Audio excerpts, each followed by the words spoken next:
আসসালামু আলাইকুম এভরিওয়ান। আমার আজকের আয়োজনে সবাইকে স্বাগত জানাচ্ছি। আশা করছি যে যেখানে আছেন সুস্থ আছেন এবং নিরাপদে আছেন।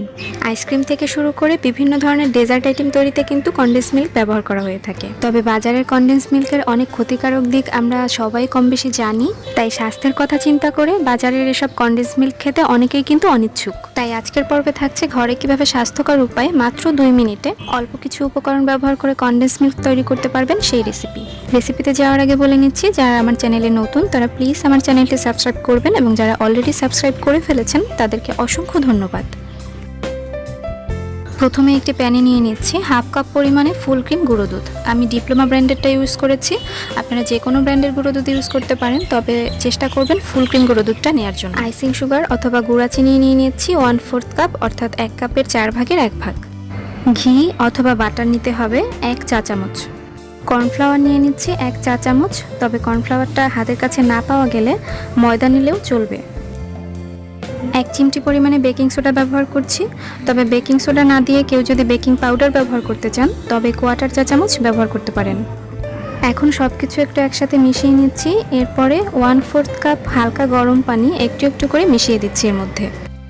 আমার ভিডিওগুলো যদি আপনাদের কাছে ভালো লেগে থাকে তাহলে অবশ্যই আমাকে কমেন্ট করে জানাবেন, কারণ আপনাদের সুন্দর সুন্দর এক একটি কমেন্ট আমাকে আরও একটি নতুন ভিডিও তৈরি করার উৎসাহ যোগায়। আর ভিডিওগুলোতে লাইক করে বন্ধুদের সাথে শেয়ার করতে কিন্তু ভুলে যাবেন না।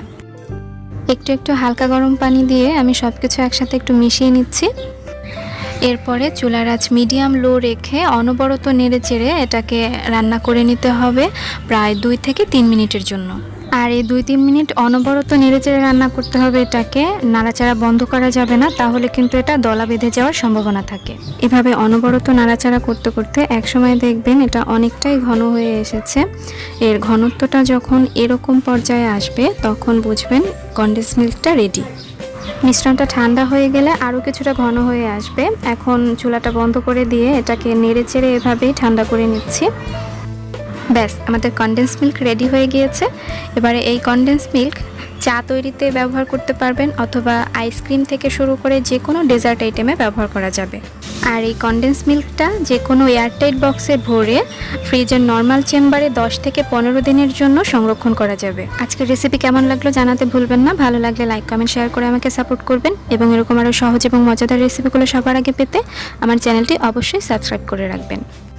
আজ আর কথা বাড়াচ্ছি না, ফিরে আসছি নতুন কোনো রেসিপি নিয়ে। সে পর্যন্ত সবাই সুস্থ থাকবেন, ভালো থাকবেন, আমার এবং আমার পরিবারের জন্য দোয়া করবেন। আল্লাহ হাফেজ।